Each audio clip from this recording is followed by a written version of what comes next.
Pat Cummins, you've been away from everything for a while. How was the break, and was it a good break? Where the series was, in a big series like this. Yeah, it was great. Went up and visited my wife's family, so stayed with them for 4 or 5 days. A few home cooked meals. Didn't feel like a cricket tour, which is great. So I feel really refreshed and recharged and ready for the last two. Good home cooked meals? What are we talking about here? Do they have to be diet conscious? Or it's still a big Ashes series going on. I'm not very diet conscious at the best of times. A couple of Thai green curries. It's one of my wife's specialties. That's about it. Yeah, wasn't that exciting. And have you switched back on? You had a big training session today. You had a look at the pitch. Just looking forward to the next test starts tomorrow. Yeah, no, absolutely. Everyone got away, which was great, but we all came back together yesterday, and everyone's straight into cricket mode. Batters are out there batting for hours. They're loving it. We're all really excited. 2 big games. Obviously, 1 win away from winning the series, so everyone's pretty pumped.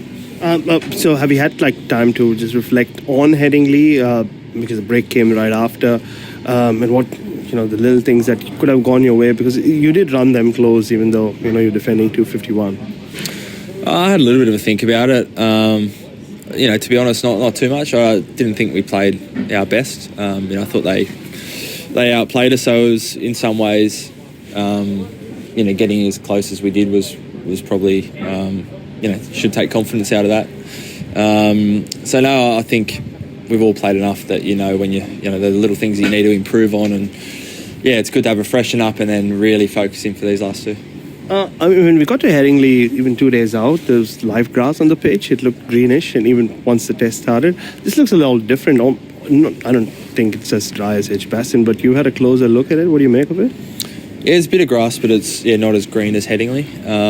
I think there's been quite a bit of rain here the last week or so it's been under covers, but it looks like a good wicket. Again, I don't really know what to expect up here, but just having a quick look at it, looks like it's firm and a good wicket. And Cam Green's been out there batting, bowling, so he's back in the mix, I guess. Josh Hazlewood is back. A few selection questions going into tomorrow. Yeah, both those guys are available. We'll sit down together tonight or tomorrow as a coaching and kind of selections meeting, and the selectors will make the call. So it's good to have a full platter of players available to choose from. Everyone's fit, and whoever's picked, I'm sure will do a great job.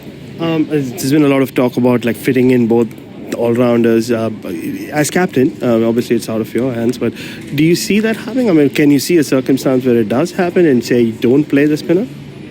I think all options are open. They're kind of the things that you discuss.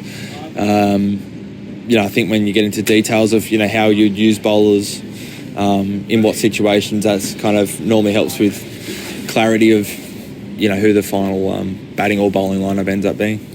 And just finally, it's here that the Ashes were retained. If you win here, you win the series, the first time since 2001. You say you don't have much, you're not someone who remembers test matches too fondly, but what do you remember from 4 years ago? And just looking forward to what you could be in that position in 3-4 days from now. Yeah. I don't really remember specific moments other than kind of the last wicket, but I remember last series I felt like we'd played well but didn't have a lot to show for it. We played well at Lords at times. That was drawn.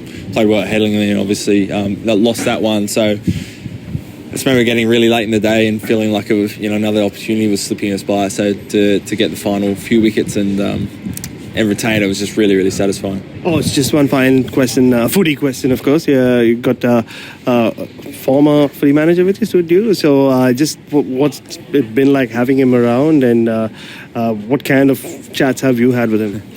I've just said g'day to him, so I'm sure I'll chew his ear off after this. But he's good to have him over here. A lot of our boys absolutely love footy, so I'll be talking non-stop to him. I'm not sure I'll get a word in, but he's been around the team a few times in the past and knows a few of the guys really well. So good to have him over here. Beautiful, go well, Pat. Thank you. Cheers.